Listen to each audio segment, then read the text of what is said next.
Halo semua, karena ada pertanyaan dari pengunjung yang bernama Bagus Widianto tentang kenapa hari pertama yang diciptakan adalah terang, lalu hari keempat baru diciptakan matahari, bulan, dan bintang. Jadi untuk menjawab pertanyaan Bagus Widianto, saya buatkan video ini. Nah, sebelum saya menjawab, ada beberapa hal yang saya ingin klarifikasi dulu. Yang pertama, saya ingin minta teman-teman untuk bantuin saya menghitung bentar ya. Yuk, sekarang kita baca ini. Surah Fusilat. Al-Quran pasal 41 ayat 9-12. Katakanlah, pantaskah kamu ingkar kepada Tuhan yang menciptakan bumi dalam 2 hari? Oke, kita hitung ya. Menciptakan bumi dalam 2 hari. Dan kamu adakan sekutu-sekutu baginya, itulah Tuhan seluruh alam. Dan dia ciptakan padanya dalam kurung bumi, gunung-gunung yang kokoh di atasnya. Dan dia berkahi, dan dia tentukan padanya makanan-makanan dalam kurung bagi penghuninya dalam 4 hari. Kita tambahkan 4 ya. Jadi total udah berapa? 6 hari ya. Lanjut. Memadai untuk dalam kurung memenuhi kebutuhan mereka yang memerlukannya. Kemudian dia menuju ke langit dan dalam kurung langit itu masih berupa asap. Lalu dia berfirman kepadanya dan kepada bumi, "Datanglah kamu berdua menurut perintahku dengan patuh atau terpaksa." Keduanya menjawab, "Kami datang dengan patuh." Lalu diciptakannya 7 langit dalam 2 hari. Kita tambahin 2 lagi ya. Totalnya jadi berapa? 8 hari ya. Kita nggak salah ngitung kan? 8 hari. Nah, jadi kalau ada orang yang berkata kepada teman-teman semua bahwa Allah yang di Al-Quran menciptakan langit dan bumi dalam 6 hari, itu artinya dia kontradiksi dengan Al-Quran pasal 41 ayat 9-12 yang barusan kita baca dan hitung bersama. Entah dia sedang menipu atau ditipu, kita nggak tahu. Tetapi yang pasti kita udah baca dan hitung sendiri kan? Faktanya, Al-Quran mencatat bahwa Allah menciptakan bumi dan langit dalam 8 hari. Oke? Karena umat muslim percaya bahwa Al-Quran adalah perkataan Allah langsung, jadi surat Fusilat yang barusan kita baca adalah pernyataan langsung dari Allah tentang bagaimana dia menciptakan bumi dan langit. Jadi, Allah secara langsung membantah proses penciptaan dalam Kejadian 1 yang totalnya 6 hari. Dan karena itu, kita bisa dengan sah berkata bahwa Allah yang di Al-Quran bukanlah Tuhan yang ada di dalam Alkitab. Jelas ya? Jadi kalau ada yang berkata bahwa Allah yang di Al-Quran adalah Tuhan yang ada di dalam Alkitab, kemungkinannya cuma 2. Dia sedang menipu atau dia sedang ditipu. Oke? Hal berikutnya yang ingin saya jelaskan adalah ayat-ayat yang akan saya bacakan berasal dari Alkitab terjemahan Lai. Saya terpaksa menggunakan terjemahan Lai karena saya belum menerjemahkan ulang Kitab Kejadian. Di dalam Alkitab terjemahan Lai ada kata Allah yang digunakan. Inilah bagian yang paling saya nggak suka dan memaksa saya untuk menerjemahkan ulang Alkitab sendiri. Karena kata Allah di sini adalah salah satu bagian yang paling sering digunakan oleh umat muslim untuk berkata bahwa yang menciptakan langit dan bumi adalah Allah. Sekarang saya mau ngomong ke teman-teman yang Kristen, yang tahu bahwa Allah yang di Alkitab bukan Allah, tetapi diam aja nggak peduli, atau berpikir bahwa hal ini nggak penting. Kamu mungkin tahu, tapi banyak orang Kristen lain yang nggak tahu. Dan itu yang dimanfaatkan untuk mengislamisasi orang. Bertambah satu orang yang diislamisasi, berarti bertambah satu orang yang kemungkinan memancung batang lehermu. Surat Muhammad ayat 4. Beliau menunjukkan surat Muhammad 4. Tolong dibaca Pak Ustadz dengan Pak Pendeta, hati-hati. Itu ada di kurung. Ya, apabila kamu bertemu dengan orang kafir di medan perang, itu dibuang, maka pancunglah batang leher mereka. Jadi boleh kita membunuh, tetapi terhadap orang kafir, dan itu pun di medan perang. Jadi boleh kita membunuh, tetapi terhadap orang kafir, dan itu pun di medan perang. Jadi boleh kita membunuh, tetapi terhadap orang kafir, dan itu pun di medan perang. Oke? Udah denger kan teman-teman yang Kristen? batang lehermu itu boleh dipancung di dalam tanda kurung di medan perang. Apakah kamu mau tunggu ada orang gila yang kesambet buka tanda kurungnya, membunuh keluargamu baru kamu mau sadar? Buat teman-teman yang nanya saya saksi Yehova atau bukan, saya jelaskan sekarang. Saya bukan saksi Yehova. Saksi Yehova menerjemahkan Alkitabnya sendiri, namanya adalah Alkitab Terjemahan Dunia Baru. Dan di dalamnya masih menggunakan kata Allah juga. Kata yang bisa membuat batang lehermu halal untuk dipancung. Cukup jelas ya? Bodoh kamu kalau kamu ngatain saya sesat, tapi kamu masih memuja dan meninggikan nama itu. Itu adalah nama yang bisa membuatmu dan keluargamu dipancung. Kita minta seluruh jihadis untuk berangkat bunuh semua pendeta yang terlibat. Siap berjihad, siap berjihad. Berani bunuh pendeta-pendeta radikal, berani habisi Kristen radikal. Takbir.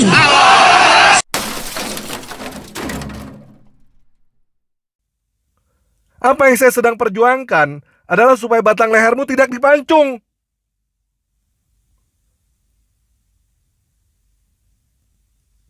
Oke? Saya jelaskan sekali lagi ya. Saya terpaksa menggunakan Alkitab terjemahan Lai. Dan saya terpaksa menerjemahkan ulang Alkitab sendiri. Allah yang di Alkitab hanya kata yang mempunyai makna ilah. Dewata. Nggak lebih, nggak kurang. Allah yang di dalam perjanjian lama namanya Yahweh.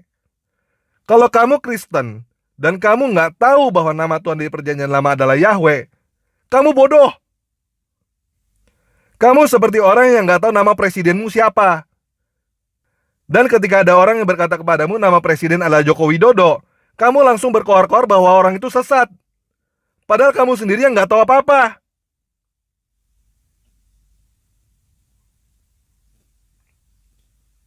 Oke?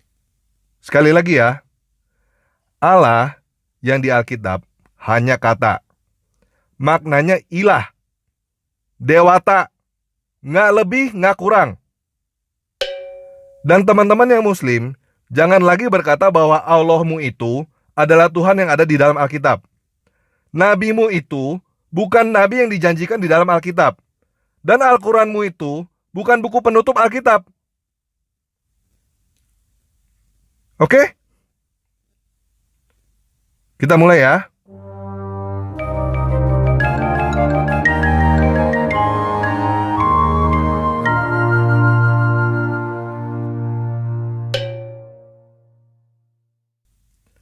Oke, kita mulai ya. Pertama kita baca Kejadian 1 ayat 1 di dalam bahasa aslinya dari openbiblika.com ya. Kita baca yang warna merahnya aja, dari kanan ke kiri. Bereshit bara Elohim et hasyamayim ve'et haaretz. Jelas ya, nggak ada kata Allah di dalam bahasa aslinya. Nah, dari poin ini ke depan, ini adalah pendapat saya. Jadi jangan langsung dianggap ini adalah kebenaran yang pasti benar. Dan juga jangan langsung dianggap sesat karena nggak sama dengan apa yang dikatakan oleh guru sekolah minggu. Umat Kristen bukan kaum keledai yang cuma disuruh menghafal tanpa mengerti. Oke? Kita bangga menghafal Al-Quran tapi tidak memahami Al-Quran. Senang mengulang berbahasa Arab tapi tidak mengerti bahasa Arab. Suka membaca Al-Quran tapi tidak memahami maknanya. Akhirnya apa? Menjadi keledai di Indonesia. Oke. Kita baca ya. Mulai Kejadian 1 ayat 1. Pada mulanya Allah menciptakan langit dan bumi. Bumi belum berbentuk dan kosong. Gelap gulita menutupi samudra raya. Dan roh Allah melayang-layang di atas permukaan air. Nah, saya mau mulai dengan kata air. Apa maksudnya air di situ? Apakah H2O? Apakah itu artinya air bening yang kita minum? Nah, sekarang kita lihat ini ya. Ini adalah tabel unsur kimia. Yang paling kiri atas namanya hidrogen. Hidrogen adalah unsur kimia yang paling sederhana.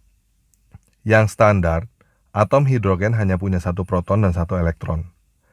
Menurut saya, yang dimaksud dengan air di situ adalah hidrogen cair. Jadi kemungkinan apa yang disaksikan oleh penulis kitab Kejadian kira-kira seperti ini.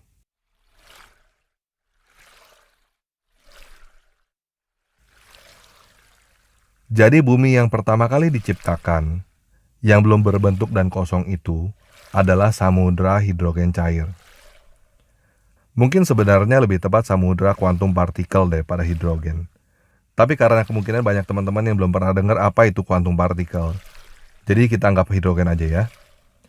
Karena hidrogen aja mungkin banyak teman-teman yang bingung. Langit dan bumi belum berbentuk dan kosong seperti samudra. Oke? Lanjut ya. Kejadian 1 ayat 3. Berfirmanlah Allah, jadilah terang, lalu terang itu jadi. Apa itu terang? Di dalam bahasa Inggris, kata yang digunakan adalah light, cahaya. Cahaya adalah radiasi elektromagnetik. Intinya, di cahaya itu ada partikel panas dan energi. Nah, menurut saya, ketika Tuhan berkata jadilah terang, yang terjadi adalah reaksi nuklir dan reaksi kimia. Hidrogen cair itu bereaksi sehingga menjadi unsur-unsur kimia lain dan menimbulkan cahaya. Lanjut ya. Allah melihat bahwa terang itu baik, lalu dipisahkannya terang itu dari gelap. Dan Allah menamai terang itu siang dan gelap itu malam. Jadilah petang dan jadilah pagi. Itulah hari pertama. Berfirmanlah Allah, jadilah cakrawala di tengah segala air, untuk memisahkan air dari air. Maka Allah menjadikan cakrawala, dan ia memisahkan air yang ada di bawah cakrawala itu dari air yang ada di atasnya. Dan jadilah demikian. Nah, menurut saya, yang Tuhan jadikan adalah zat gas. Tuhan menetapkan titik-titik didih semua unsur. Jadi pada hari pertama, hanya ada zat cair. Pada hari kedua, ada zat cair dan zat gas. Lalu Allah menamai cakrawala itu langit, jadilah petang dan jadilah pagi, itulah hari kedua.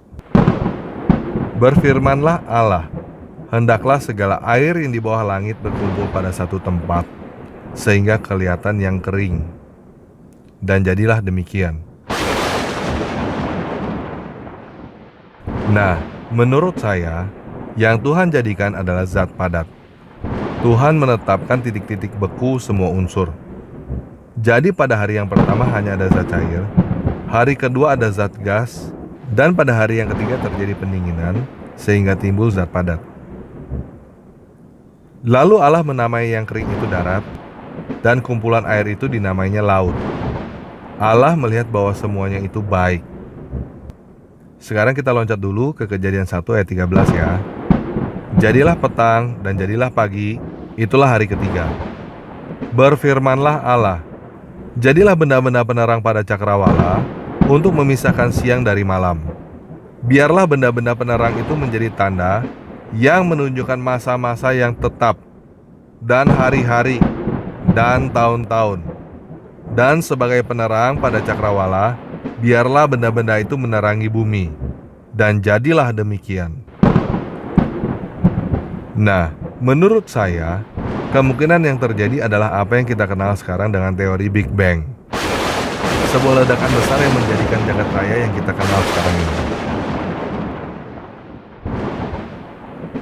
Oke, lanjut ya. Maka Allah menjadikan kedua benda penerang yang besar itu, yakni yang lebih besar untuk menguasai siang, dan yang lebih kecil untuk menguasai malam, dan menjadikan juga bintang-bintang. Allah menaruh semuanya itu di cakrawala untuk menerangi bumi, dan untuk menguasai siang dan malam, dan untuk memisahkan terang dari gelap. Allah melihat bahwa semuanya itu baik, jadilah petang, dan jadilah pagi, itulah hari keempat. Nah, sampai di sini bagaimana? Udah terjawab ya kenapa hari pertama yang diciptakan adalah terang dulu? Ini namanya proses. Oke? Nah, di luar itu, ada beberapa hal menarik yang ingin saya jelaskan. Pertama, kita bisa baca di sini bahwa masa-masa yang tetap, hari-hari dan tahun-tahun baru diciptakan pada hari yang keempat. Jadi hari yang kita tahu sekarang ini, 24 jam yang kita kenal ini, baru diciptakan pada hari keempat. Jadi 6 hari penciptaan itu maksudnya 24 jam bukan? Bukan ya? Kita nggak tahu berapa jam proses 6 hari penciptaan itu. Yang pasti bukan 6 kali 24 jam. Oke? Nah, yang kedua ini lebih menarik. Tadi kita ada loncat sedikit pada hari yang ketiga. Sekarang kita baca ya. Kejadian 1 ayat 11-12.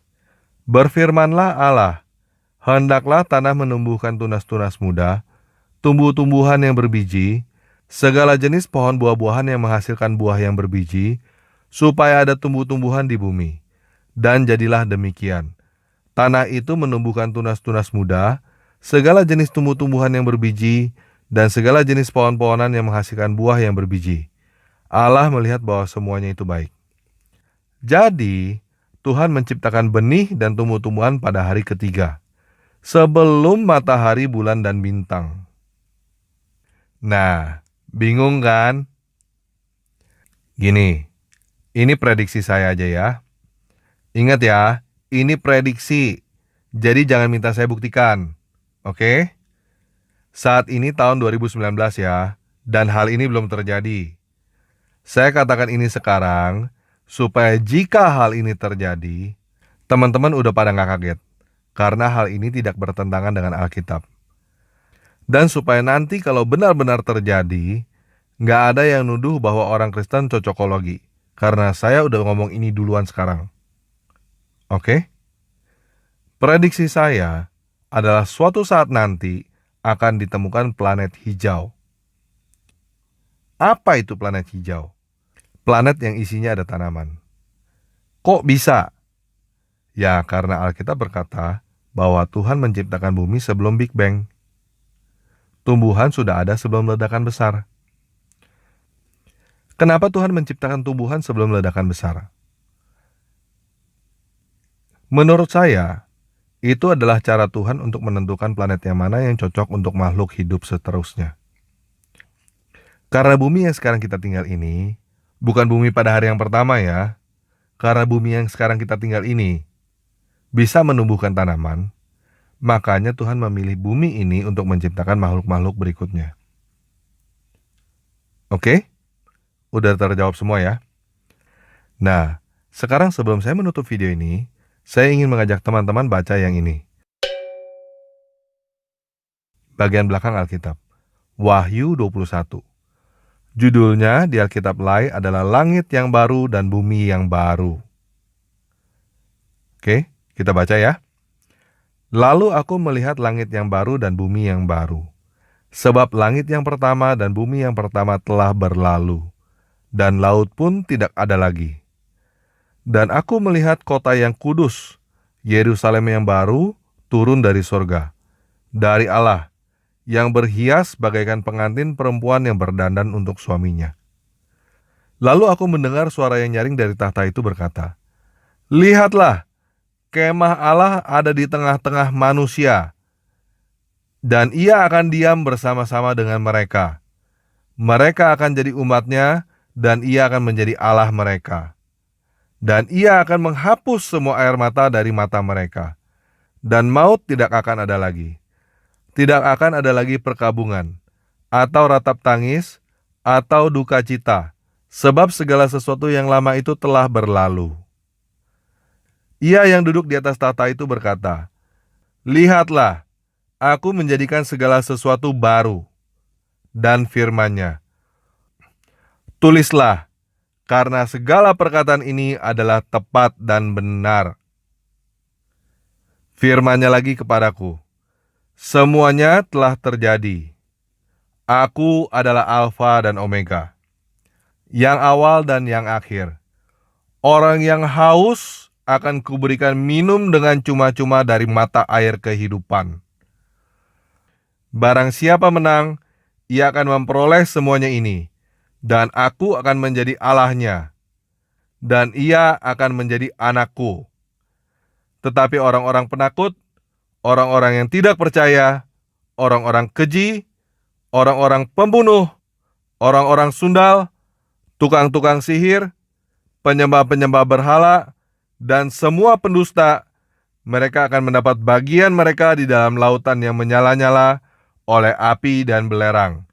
Inilah kematian yang kedua. Oke, sekian video kali ini. Maranatha, Yesus datanglah.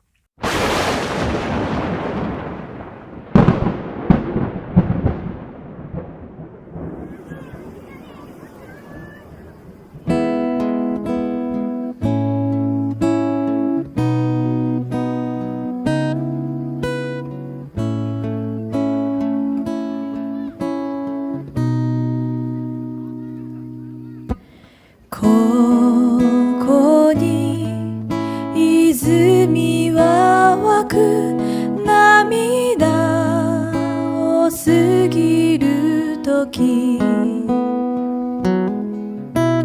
やがて実を結び笑い声に満ちる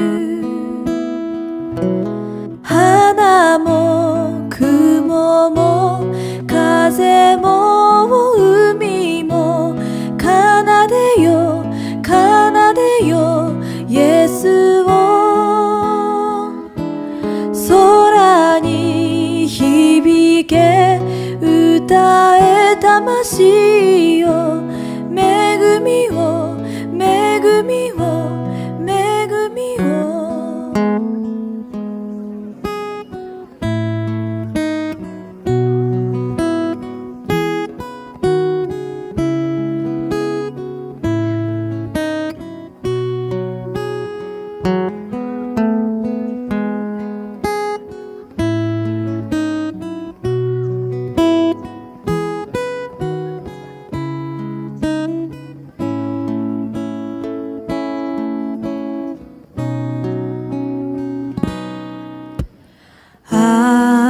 仰げ天は開き僕らは見るだろ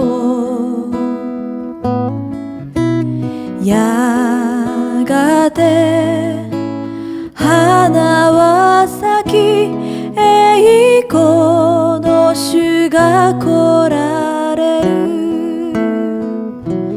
花も雲も風も海も奏でよ奏でよイエスを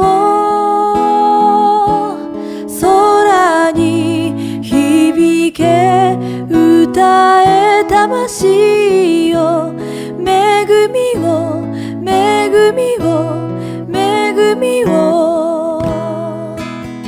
花も雲も風も海も奏でよ奏でよイエスを